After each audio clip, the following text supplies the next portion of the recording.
I remember the night the applause didn't reach me.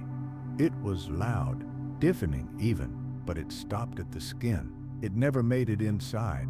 I was standing under hot studio lights, the kind that smell like dust and electricity, smiling the smile they teach you to smile. Cameras flashed. People said my name like it was a spell, all Pacino, and yet, inside my chest, something was collapsing, quietly, politely, like a building being demolished from the inside so no one outside would notice.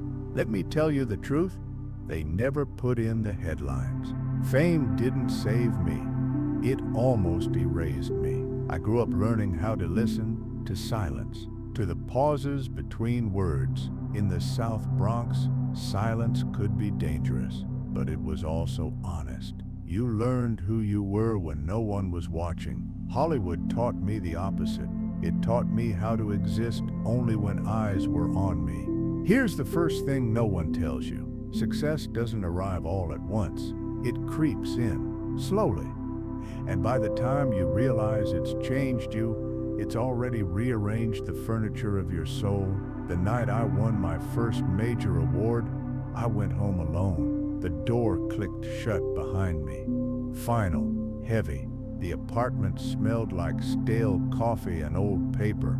I dropped the trophy on the table, metal on wood, cold. I waited for something, joy, relief, pride. Nothing came. Have you ever waited for a feeling that never showed up? I poured a drink, then another. The ice cracked like a small bone snapping. The glass was warm in my hand. That warmth felt real, so I chased it. People think the danger comes before success, the hunger, the rejection, the fear.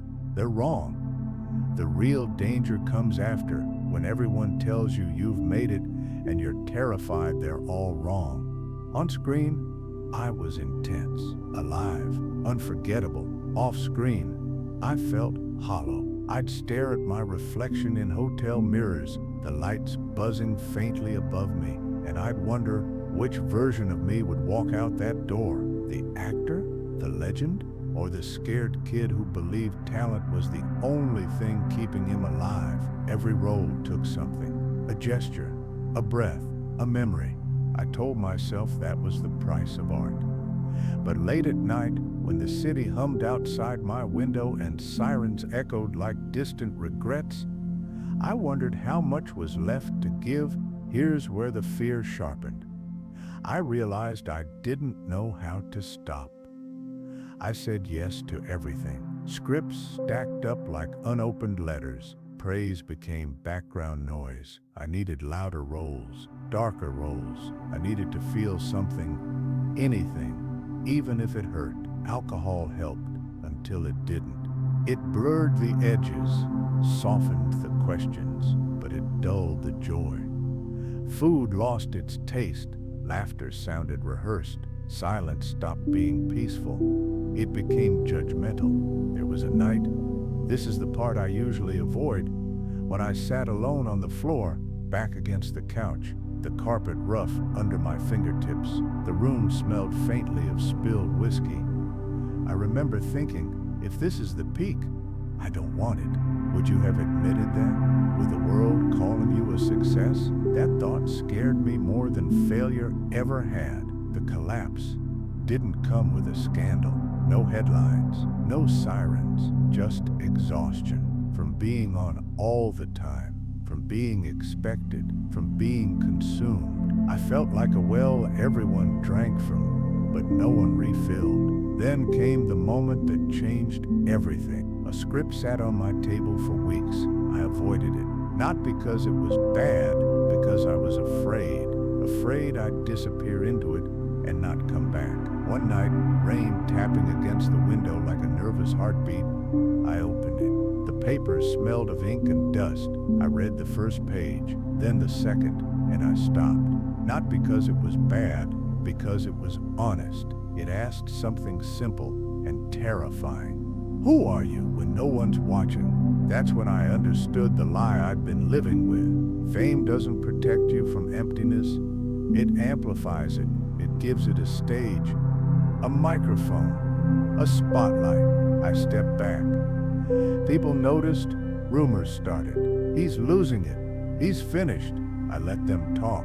Silence became my teacher again. I went back to theater. Smaller rooms. You can smell the wood there, hear the audience breathe. You can't hide. When a line lands, you feel it in your bones. When it doesn't, you own it. That honesty saved me more than any award ever could. I faced the parts of myself I drowned out, the fear of being ordinary, the terror of being forgotten, the belief that without applause, I didn't exist. They weren't enemies, they were warnings. Here's the truth. I didn't need more fame. I needed more truth. I still feel the pull sometimes, the old hunger, the need to prove. But now, when the lights fade and the room goes quiet, I don't panic. I listen, because silence doesn't mean you're empty. Sometimes it means you're finally full. And yet, there's one question that still keeps me awake.